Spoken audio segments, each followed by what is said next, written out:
오늘 우리에게 주신 하나님의 말씀은 마태복음 16장 13절에서 20절까지 말씀. 마태복음 16장 13절에서 20절까지 말씀입니다. 신약 성경 26면에 있습니다.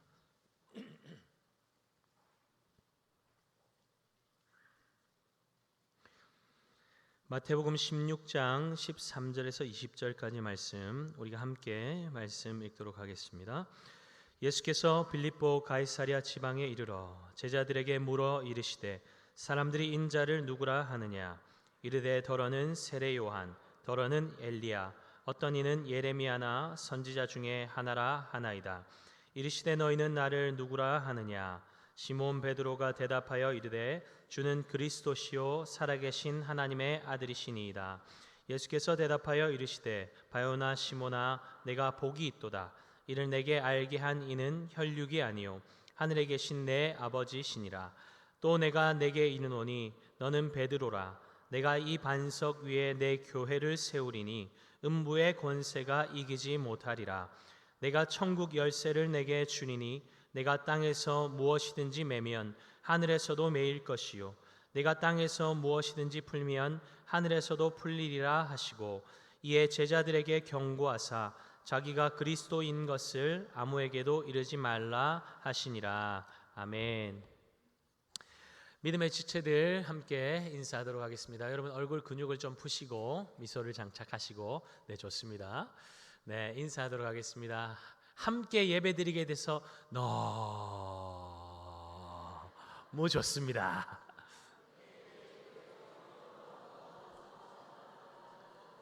오늘도 큰 은혜 받으세요. 여러분, 이렇게 인사하고 예배 드리는 것과 그냥 드리는 것과 어떤 차이가 있는지 여러분들이 느껴지시죠? 예. 여러분 자신의 표정도 제가 보면 확 바뀌어요. 확 바뀝니다. 예. 뭐 좀 때로는 조금 좀 짜내야 될 때도 있지만, 훈련인 것 같아요. 훈련. 그냥 뭐 뚝뚝하게 나 뭐 이렇게 살았으니까 그러고 있으면 항상 그래요. 근데 억지로라도 자, 웃음을 준비하시고 미소를 장착하시고 인사 나누세요 이러면 어떻게 하잖아요. 조금이라도 움직이잖아요, 입술이. 그러면 그 순종하는 것 보시고 하나님 또 큰 은혜 주십니다. 막 기뻐하고 감사할 게 없어도 여러분 입으로 믿음을 선포하고 감사를 선포하고 찬양하기 시작하면 찬양할 일이 계속 생겨요. 감사할 일이 계속 생겨요. 웃을 일이 계속 생겨요. 아멘이십니까? 아멘, 아멘. 그러니까 예배는 주님과의 그 교제잖아요. 성도들이 함께 주님 앞에서 교제하는 시간이잖아요.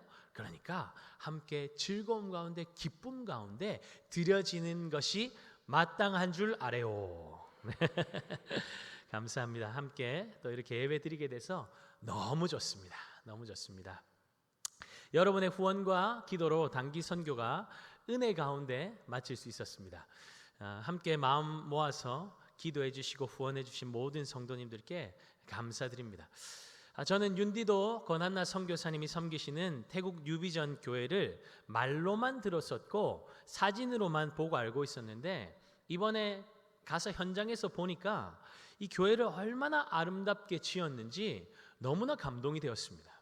제가 태국에서 현지 교회를 포함해서 20군데 이상의 교회를 방문해 보았는데 뉴비전 교회가 그 중에서 가장 아름다웠습니다. 정말이에요, 정말. 물론 우리 파송 선교사님들이 그곳에서 섬기고 계시고 우리가 품고 기도로 후원하는 교회니까 아마 애정이 더 많이 들어가서 그렇게 보였을 수도 있습니다. 그런데 제가 좀 더 객관적인 시각을 가지고 바라봤을 때도 그 안에 교회의 뭐 인테리어나 뭐 그런 것들이 너무 따뜻하고 한국에서 지었다고 생각할 만큼 그렇게 아름답게 교회가 지어진 것을 보았습니다. 그런데 사실 건물도 건물이지만 그 안에 진짜 이 뉴비전 교회 안에 진짜 교회인 성도들이 우리 모두 이 단기 팀들에게 너무 감동이었습니다.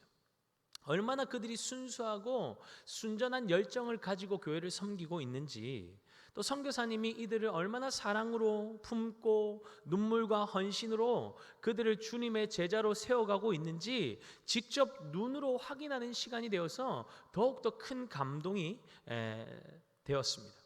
여러분 꼭 한번 가서 보셔야 돼요. 그냥 여기서 그냥 선교 편지 한번 읽어보는 정도만으로는 부족해요. 눈으로 보시고 피부로 느끼면 달라요. 그래서 오늘 제가 마음속에 주님 앞에 기도했어요. 혼자 북치고 장구치지 않게 해주세요. 왜냐하면 저는 갔다 왔으니까 여러분이 이곳에 물론 기도하시고 또 편지도 보시고 하시니까 아시겠지만 그 감동과 또 제가 느끼는 감동은 또 다르지 않겠습니까? 근데 혼자 또 동떨어지게 혼자 즐겁고 혼자 감격하고 혼자 기뻐하면 안 되잖아요. 온 성도들이 함께 기뻐하고 함께 하나님이 하신 일들을 찬양해야 되잖아요. 그래서 제가 하나님 앞에 기도했어요. 혼자 묵치고 장구치지 않게 해주세요. 제가 그래서 마지막에 돌아올 때 이제 선교사님이 성도들에게 한마디 해달라고 부탁을 하셔서 이런 말을 전했습니다. 우리 모두는 주님의 움직이는 교회이니까 복음을 들고 주님이 보내시는 곳으로 각자가 들어가서 하나님 나라를 확장하는 삶을 열심히 살아냅시다. 이런 도전의 말씀을 전했습니다. 이번 단기 선교는 주님께서 세워가시는 교회가 얼마나 영광스러운지 다시금 보게끔 하는 특별한 시간이었습니다. 오늘 예수님은 제자들에게 사람들이 자신을 누구라고 하는지 질문하십니다. 사실 예수님께서 이 질문을 하시는 것은 사람들이 예수님에 대해서 어떻게 말하는지 궁금해서가 아닌 것을 우리는 알 수 있죠. 예수님의 진짜 관심은 제자들에게 있었습니다. 제자들이 예수님을 어떻게 이해하고 있는지를 예수님은 알고 싶으셨던 것이죠. 그래서 이런 질문을 제자들에게 던지신 것입니다. 그 질문에 베드로가 대답합니다. 오늘 16절 말씀. 시몬 베드로가 대답하여 이르되 주는 그리스도시요 살아계신 하나님의 아들이시니이다. 베드로는 예수님을 주로 고백하고 있습니다. 예수님을 주인이라고 부른다는 것은 무슨 의미입니까? 주는 나는 예수님의 종이라는 것입니다. 여러분에게 예수님은 어떤 분이십니까? 예수님이 나의 주인 맞습니까? 네, 살짝 약합니다. 네. 자, 아마 그것을 인정하지 않는 분들은 없을 거예요. 그러면 제가 바꾸어서 질문 다시 해보겠습니다. 여러분은 예수님의 종 맞습니까? 네, 조금 컸어요, 조금. 네, 여러분 제가 질문만 바꾸어서 했을 뿐인데 같은 의미인데, 그렇죠? 예수님은 나의 주인이십니다 하는 말과 나는 주님의 종입니다 하는 말은 동일한 의미예요, 그렇죠? 그런데 나는 주님의 종입니다 하니까 좀 뉘앙스도 다르고 마음에 다가오는 것도 좀 달라요. 불편하게 느끼는 분이 있을지도 모르겠습니다. 근데 여러분 우리가 예수님은 나의 주님이십니다 하는 고백은 나는 주님의 종입니다 하는 고백과 동일한 의미입니다. 그렇다면 여러분 종에게 요구되는 것은 무엇입니까? 종은 주인이 무엇을 명령하든 종은 따르고 순종하는 것입니다. 아멘이십니까? 종은 주인이신 주님께서 명령하면 가타부타 하지 않고 따지지 않고 묻지 않고 순종하는 것이 종인 줄 믿습니다. 베드로는 예수님께서 자신의 주인이실 뿐만 아니라 하나님께서 왕이요 선지자요 제사장으로 기름 부어 세우신 참 구원자이신 것을 믿음으로 고백합니다. 그러나 베드로는 예수님의 메시아 되심을 알았음에도 불구하고 메시아의 사역이 십자가 죽음을 통해서 이루어진다는 것을 알지 못했기 때문에 예수님의 뜻을 꺾고 예수님을 가르치려다가 예수님의 불같은 꾸지람만 받게 됩니다. 오늘 22절 말씀 볼까요? 여러분 성경을 한번 보십시오. 오늘 본문 22절 말씀, 오늘 함께 읽진 않았지만 22절 말씀을 함께 읽겠습니다. 베드로가 예수를 붙들고 항변하여 이르되 주여 그리 마옵소서 이 일이 결코 주께 미치지 아니하리이다. 여기서 항변하여 이르되라는 말이 나오는데 이 항변하여 이르라는 말을 보면 베드로가 그냥 예수님께 좀 거칠게 따졌다라고 우리는 생각할 수 있지만, 원어적인 의미를 살펴보면 이 항변했다라는 말은 예수님을 책망하고 꾸짖었다는 의미를 가지고 있습니다. 베드로가 지금 예수님을 책망하고 꾸짖었다는 거예요. 물론 예수님을 사랑하는 마음에서 이런 강한 표현이 나왔을 수도 있겠지만, 예수님은 나의 주님이십니다, 나는 주님의 종입니다 고백한 자가 예수님께서 자신의 십자가 순환을 예고하시자 예수님을 책망하고 꾸짖고 이런 일이 결코 일어나지 않을 것입니다, 그런 일이 절대로 일어나지 않도록 내가 반드시 막아낼 겁니다, 단정지어 이야기하고 있는 것입니다. 이런 베드로의 모습을 볼 때 여러분 어떤 마음이 드십니까? 어떤 마음이 드세요? 야, 베드로가 예수님을 향한 이 사랑이 이렇게 절절했구나, 정말 베드로의 열심은 특심이구나, 그런 생각이 드십니까? 그렇지 않죠. 베드로는 지금 하나님의 구속 계획을 전면적으로 부인하고 막아서고 있는 것입니다. 이 일이 절대로 주님께 미치지 못하도록 내가 반드시 주님을 보호하고 그 일들이 주님께 미치지 못하도록 막아낼 것입니다, 자신 있게 외치고 있는 것이죠. 얼마나 어리석습니까? 마치 주인이 종을 향해서 너에게 이런 일이 일어나지 않도록 내가 지키고 보호해 줄게 하는 것과 같은 모양새 아닙니까? 종의 신분을 완전히 망각하고 있는 것이죠. 예수님이 나의 주인이시라면서요, 예수님이 나의 구원자시라면서요, 나의 메시아라면서요, 그의 고백과 삶이 전혀 일치하지 않고 동떨어져 있는 것을 우리는 볼 수 있습니다. 여러분, 우리는 어떻습니까? 이것이 비단 베드로만의 문제입니까? 예수님을 나의 주인이라고 고백하면서 내가 주인의 자리에 올라설 때가 얼마나 많습니까? 내가 내 삶의 주인이 되어서 나의 원하는 대로 나의 삶을 이끌어가려 하고, 자녀의 삶의 주인이 되어서 자녀의 삶을 책임져주고, 내가 원하고 꿈꾸는 자리로 우리 자녀를 이끌어주기 위해서 온 힘과 노력을 쏟아 부으며 달려갈 때가 얼마나 많습니까? 왜 우리는 주인의 자리를 자주 찬탈합니까? 신뢰하지 못하기 때문 아닙니까? 내가 원하고 기대하는 대로 해주지 않으니까 답답한 거예요. 예수님 이것도 못합니까? 비켜보세요, 내가 할게요. 우리 아이 문제 왜 해결 못 해주세요? 친구 문제 해결해달라고 그렇게 외쳤는데, 그렇게 구했는데, 성적 좀 올려달라고 했는데, 좋은 대학 가게 해달라고 했는데, 좋은 직장 잡게 해주시고 우리 자녀 시집 장가 잘 가게 해달라고 그렇게 부탁하고 기도했는데 안 해주시면, 빨리 응답하지 않으시면 답답한 거죠. 주님 안 해주시는 겁니까? 못 하시는 겁니까? 따지면서 주인의 자리에서 예수님을 거침없이 밀어내는 것이죠. 그리고 두 팔 걷어붙이고 자신의 삶을, 자녀의 삶을 열심히 개척해 나아가는 것입니다. 교회도 그렇죠. 교회에 문제가 생기면 기도 안 하는 교회가 어디 있겠습니까? 예배 안 드리는 교회가 어디 있겠습니까? 그런데 여러분, 다 똑같은 예배입니까? 다 똑같은 기도입니까?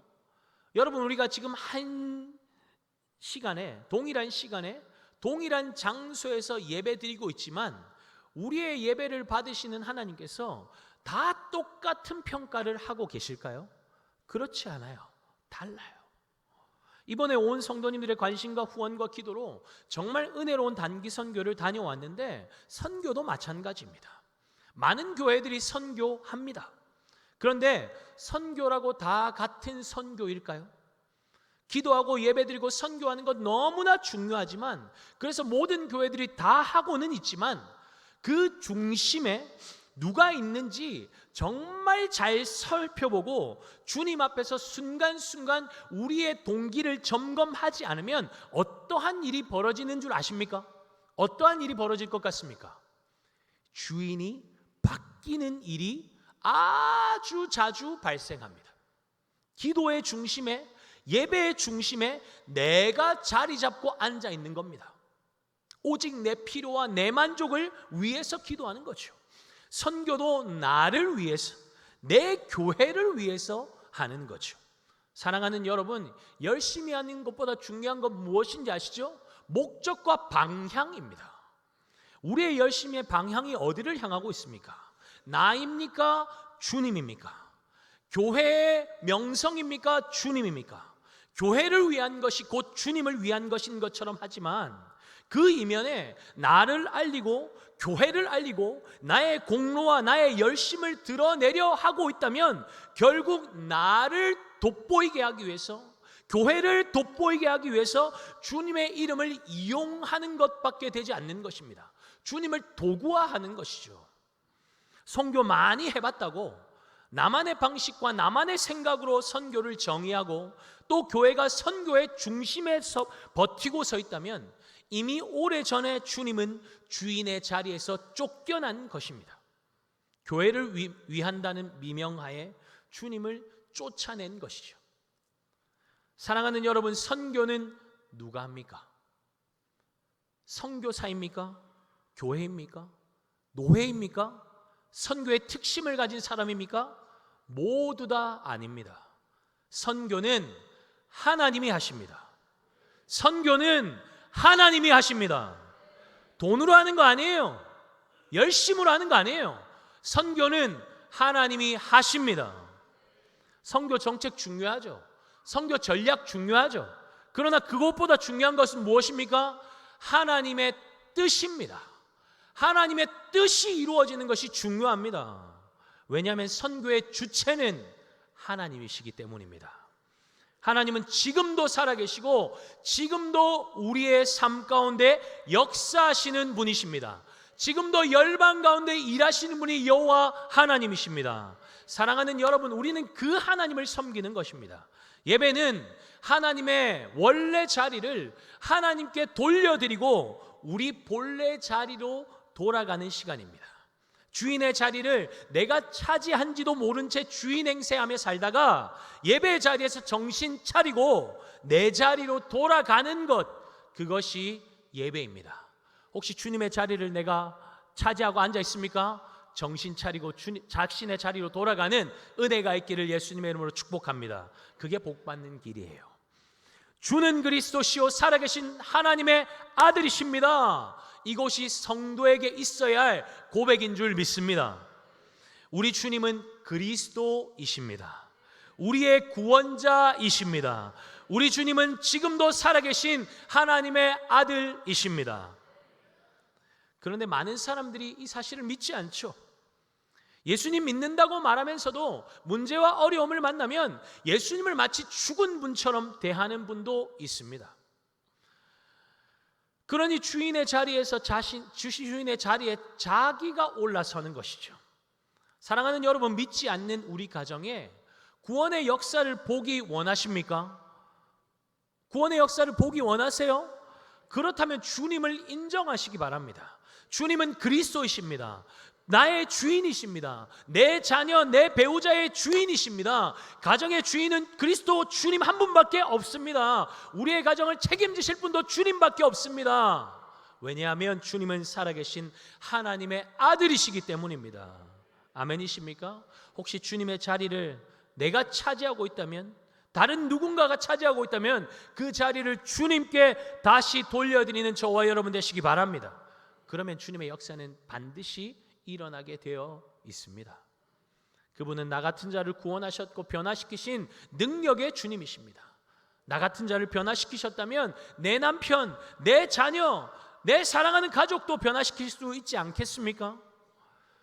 너희는 나를 누구라 하느냐 질문하시는 주님께 합당한 고백으로 나아간 베드로의 고백 위에 주님은 내 교회를 세우시겠다고 말씀하십니다. 오늘 본문 18절 함께 읽겠습니다.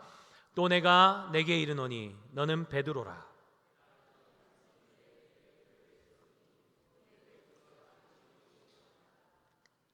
여러분, 예수님께서 지금 누구의 교회를 세우시겠다고 말씀하십니까? 내 교회입니다. 누구 교회 아닙니다. 주님의 교회를 세우시겠다는 것입니다. 아멘이십니까? 교회는 주님이 피값 주시고 사신 존귀하고 거룩한 공동체입니다.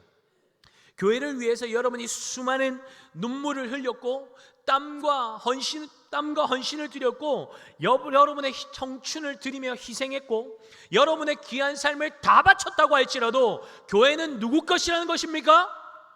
주님의 것입니다. 따라합시다. 교회는 내 거 아닙니다.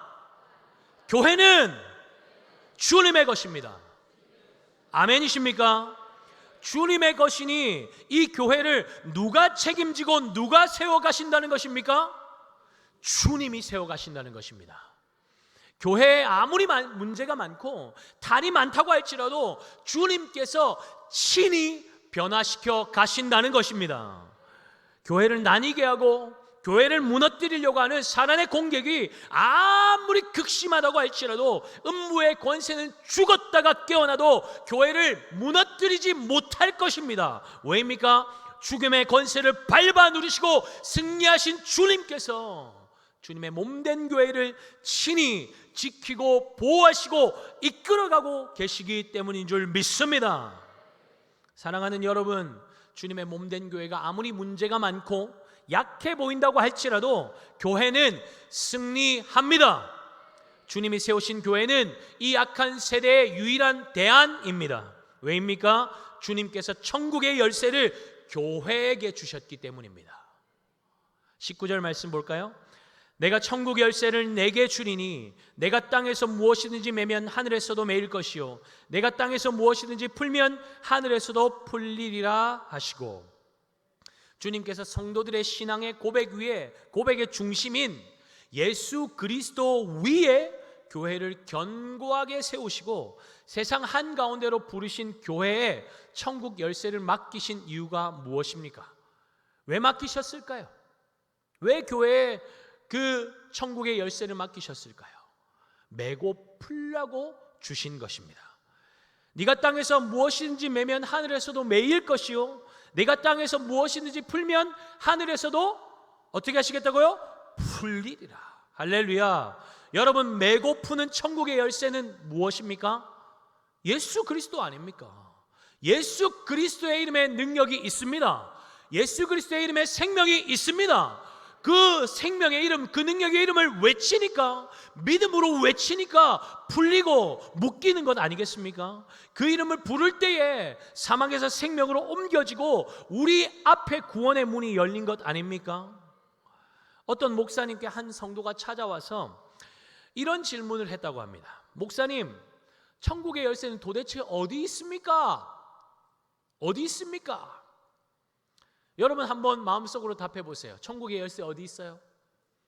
어디 감춰져 있어요? 감춰져 있어요? 이 질문을 목사님이 받으시고 너무 당황스러웠답니다. 그래서 속으로 기도했대요. 하나님, 성령 하나님 지혜를 주셔서 옳은 대답을 줄 수 있게 하십시오. 그렇게 기도하니까 성령께서 지혜를 주셨어요. 그래서 어떤 답을 주셨냐면, 집사님, 천국의 열쇠는 집사님의 입술에 있습니다. 무슨 말입니까? 집사님 신앙 고백해보세요. 그랬더니 그분이 이렇게 고백했대요. 주는 그리스도시요 살아계신 하나님의 아들이십니다. 보세요, 집사님의 입술에 천국의 열쇠가 있잖아요. 그 믿음의 고백이 집사님 앞에 천국의 문을 연 것입니다. 아멘이십니까 여러분? 아멘, 아멘. 예수 그리스도를 주로 고백하고 그리스도로 고백하고 하나님의 아들로 고백하는 그 믿음, 고백 때문에 천국의 문이 열려지는 거예요. 여러분, 그 믿음 때문에 구원받은 것 아닙니까? 그 믿음으로 구원받은 거 아닙니까? 여러분, 그러니까 여러분, 천국의 열쇠 어디 있어요? 내 입술에 있는 거예요. 여기에 묶고 푸는 권세가 있습니다. 아멘이십니까? 네, 내 입술에 힘이 있는 게 아니고 우리가 예수를 나의 구주로 고백했기 때문에 그 예수의 이름에 능력이 있기 때문입니다. 여러분, 예수 그리스도를 믿는 믿음이 죄로 죽어있던 우리의 삶에 굳게 닫혀있던 천국 문을 연 것입니다. 주 예수의 이름의 능력이 우리의 삶을 바꾸었다면 그 능력으로 못하실 일이 무엇이 있겠습니까? 여러분, 그러니까 닫혀진 문들을 향해서 불평, 원망, 누군가 탓함 하지 마시고 뭐 하면 됩니까?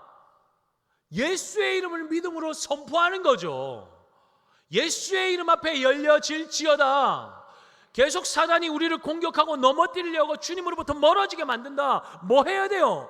예수의 이름으로 사단의 권세를 결박하는 겁니다. 묶어버리는 겁니다. 어디에 능력이 있기 때문에? 예수 이름에 능력이 있기 때문에. 그 능력은 어떻게 선포하는 거예요? 우리의 입술로. 아멘이십니까? 이번 단기 선교 때 산종 마을에 있는 남순교회라는 것을 우리 선교팀이 방문하게 되었습니다. 물론 다른 교회들도 방문했지만 제가 한 번에 다 담아낼 수가 없으니까. 이 마을에 800여 명의 몽족이 살고 있었고 교회 성도는 350명 정도 되었습니다. 별 감흥이 없으시죠? 남의 교회 이야기니까. 그렇죠?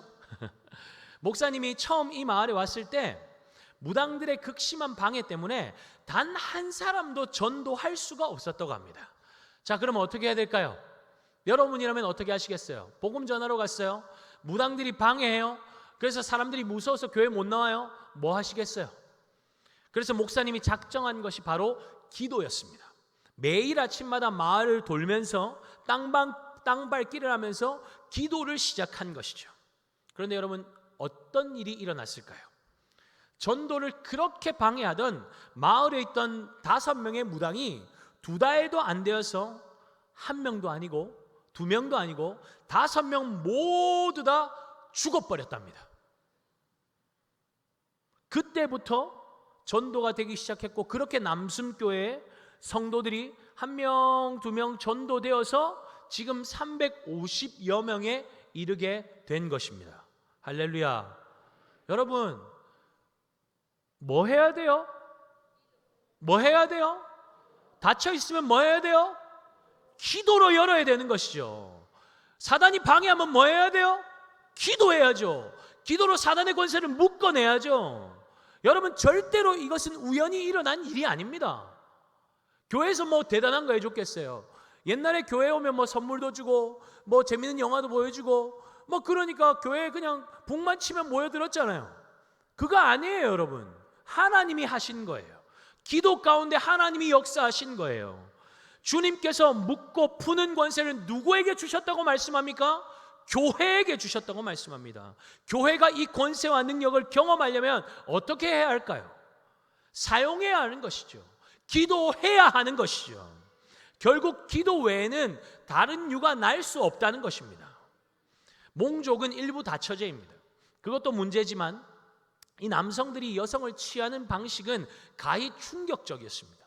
몽족들이 모이는 큰 축제가 벌어지면 이 몽족의 남성들은 마음에 드는 여성을 잘 봐두었다가 그 여인이 사는 마을, 이 집을 알아내어서 친구들과 함께 가서 여인을 납치해와서 보쌈해와서 함께 산다고 합니다. 그런 악한 문화가 지금 2024년 지금 이 시대에도 대물림되고 있어요. 그런 일들이 지금도 자행되고 있습니다. 그래서 남순교회 목사님은 성경 공부를 통해서 이것이 하나님 앞에 죄인 것을 이 남성들에게 계속적으로 가르치고 있지만 이미 가정을 이루고 살고 있는 사람들이 헤어지도록 만드는 것도 쉽지 않고 이 인식이 굳어져 버린 장년층의 변화를 이끌어내는 것이 참 어렵지만 포기하지 않고 말씀으로 지속적으로 훈련시키고 있다는 이 이야기를 들었습니다. 저희가 이 교회를 방문한 날이 지난주 수요일이었는데 오후였는데 10수명의 남성들이 자기들끼리 자체적으로 교회에 모여서 성경 공부하는 모습을 저희가 보았습니다. 우리가 온다고 모아놓은 게 아니고 그들이 그렇게 하고 있는 거예요. 선교지에서 굉장히 보기 드문 광경입니다. 뭐 한국 교회에서도 보기 드문 광경은 맞죠. 선교팀의 어떤 분은 이러다가 주님이 촛대를 그들에게로 옮기는 것은 아닌가 하는 생각이 들어서 정말 정신 바짝 차려야 되겠다는 이야기를 할 정도였습니다. 여러분, 이런 교회에 소망이 있지 않습니까? 하나님 이런 교회 사용하지 않겠습니까? 그런데 더욱더 놀랍고 제 마음에 큰 울림과 도전이 되었던 것은 목사님의 기도 제목 중에 있었습니다. 350명의 성도가 있는 이 남순교회는 예배당에 100명도 들어가기가 어려운 협소한 공간입니다. 그래서 목사님이 이제 좀 기회가 되면 교회도 좀 확장하면 좋겠습니다라는 기도 제목을 내실 때 여러분도 들으니까 이해가 되시죠? 100여 명도 들어올 수 없으니까 350여 명의 성도니까 좀 큰 예배장을 좀 확장하는 게 맞겠네? 예, 당연하게 생각할 겁니다. 그런데 너무나 놀라웠던 것은 그런 상황에서 지금 우리 교회 확장하는데 그냥 재정이 들어온다면, 재정도 많지도 않죠. 열악한 교회죠. 그런데 뭐 재정이 좀 들어온다면 교회 확장에 애를 쓸 법한데, 이 교회가 몽족 마을 5군데의 교회를 개척하고 있다는 것이었습니다. 몽족 마을 5곳에 교회를 개척하고 있대요. 감흥이 없죠?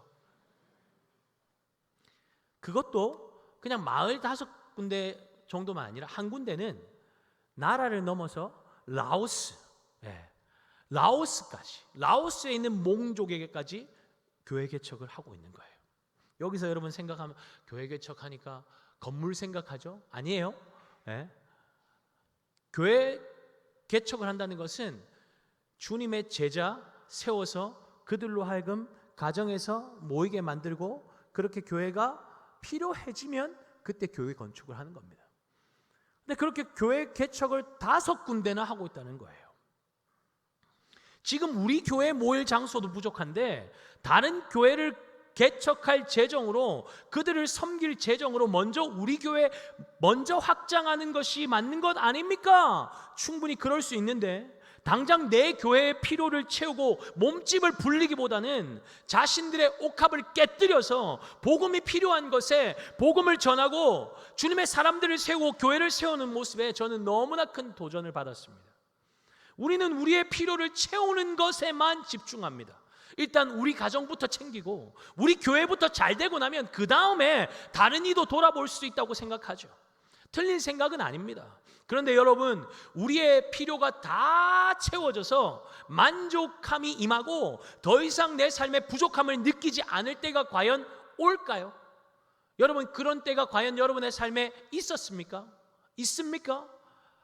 그런 때는 오지 않습니다. 우리는 만족함이 없어요. 늘 다오 더 채워달라고. 만족함이 없어요. 그러니까 내 필요, 우리 교회 필요 다 채우고 난 그 다음에 다른 이들을 섬기겠다는 말은 곧 무슨 말입니까? 안 하겠다는 말이죠. 교회됨은 외형에 있지 않습니다. 교회 몸집만 불려봐야 결국 영적인 비만에 걸려서 교회는 영적인 건강을 잃고 쇠퇴의 길로 접어들 수밖에 없습니다. 여러분, 유럽의 교회들 아시지 않습니까?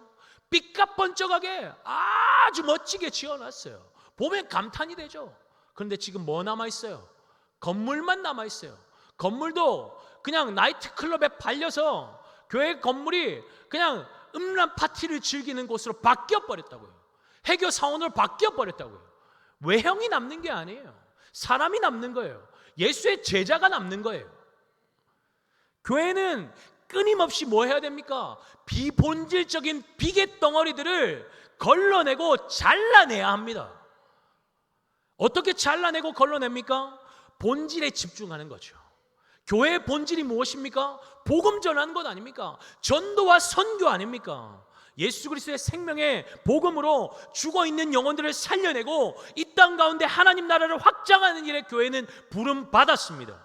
그것이 우리를 교회로 부르신 주님의 뜻인 것을 우리가 기억한다면, 그것이 우리 교회의 존재 목적으로 모든 성도들의 마음 가운데 새겨져 버린다면, 여러분, 우리는 본질에 집중할 수 있어요. 우리의 예배 달라질 수밖에 없습니다. 헐레벌떡 예배 드리러 오고 축도가 끝나면 자리를 뜨기 바쁘고 그런 일들은 일어나지 않겠죠. 왜요? 세상으로 부름받았던 주의 교회가 복음과 주의 나라를 위해 열심으로 살아내다가 주님 앞에 모인 거예요. 때로는 부끄러운 모습으로 세상 가운데서 넘어지기도 하지만 주님과 교제하며 위로받고 도전받고 사랑을 누리고 내 삶의 목적을 점검하고 다시 세상으로 파송받는 시간이 예배 시간이기 때문입니다. 아멘입니까? 여러분, 그러니까 여러분 떠나보낼 때 우리가 파송하는 거예요. 파송. 세상으로 파송받는 거예요. 그러니까 이 예배 시간에 충만한 은혜를 경험하지 못하고 주님이 나를 향한 그 계획을 발견하지 못하고 하늘의 거룩한 비전을 가지고 이 자리를 떠나지 않으면 세상 가운데로 들어가서 세상에 잡아먹히며 사는 거예요. 주 예수로 충만하고 성령으로 충만함 받아서 세상 가운데 하나님 나라를 심는 것이 우리의 삶의 목적입니다. 아멘이십니까? 그래서 저희가 태국 땅을 떠나올 때 선교사님과 마지막으로 드렸던 예배, 선교사님이 이렇게 말씀하시더라고요. 이거 파송 예배입니다. 여러분을 지금 한국 땅으로, 구미 땅으로 파송하는 거예요. 여러분, 제가 마음에 감동이 됐어요. 야, 우리가 태국 선교한다고 하고 그렇게 물론 기도로 준비하고 훈련받고 갔지만 다시 파송받아 가는구나. 선교가 끝난 것이 아니구나. 제 마음에 다시금 명확해지는 시간을 가졌습니다. 우리는 태국에서 구미 땅으로 선교사로서 다시 파송받아 돌아왔습니다.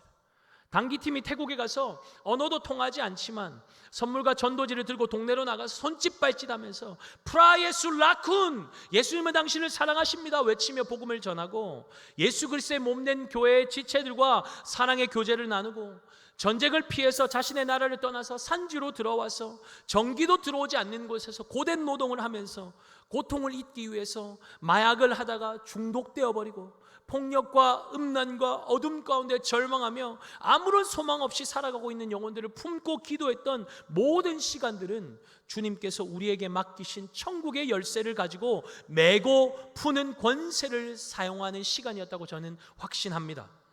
예수 이름 앞에 묶여있는 영혼들의 모든 저주와 죄의 결박이 풀어지고 중독과 폭력과 음란으로 영혼들을 절망하게 만들고 악한 문화의 대물림으로 영혼들을 짓밟고 있는 사악한 사단의 영은 결박되는 놀라운 역사가 이미 일어난 줄 믿습니다.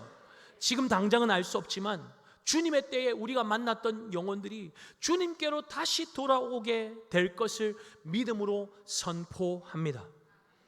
여러분, 꼭 선교지에 나가야만 이런 일들을 감당할 수 있습니까? 그 권세는 단기 선교팀만 가지고 있는 것입니까? 선교사만 가지고 있는 것입니까? 그렇지 않죠. 주님께서 교회에게 주님을 그리스도로 살아계신 하나님의 아들이라고 고백하는 모든 성도들에게 묻고 푸는 권세를 주셨음을 믿으시기 바랍니다. 저와 여러분에게 그 권세를 주셨다는 거예요. 예수님께서 왜 바알과 그리스 신 판을 섬기고 황제를 숭배하기 위해서 세운 거대하고 웅장한 신전들이 세워진 가이사랴 빌립보 지방에서 황제만이 유일한 주님이심을 고백하지 않으면 생명을 내어놓아야 하는 곳에서 왜 예수님은 제자들로 하여금 예수님이 누구이신지를 고백하게 하셨을까요? 예수님이 누구신지 좀 알라는 것 아닙니까? 그분이 누구신지 알아야 썩어 없어질 것들에 미혹당하고 기죽고 묶여 살지 않을 수 있기 때문 아닙니까? 황제가 크냐 내가 크냐?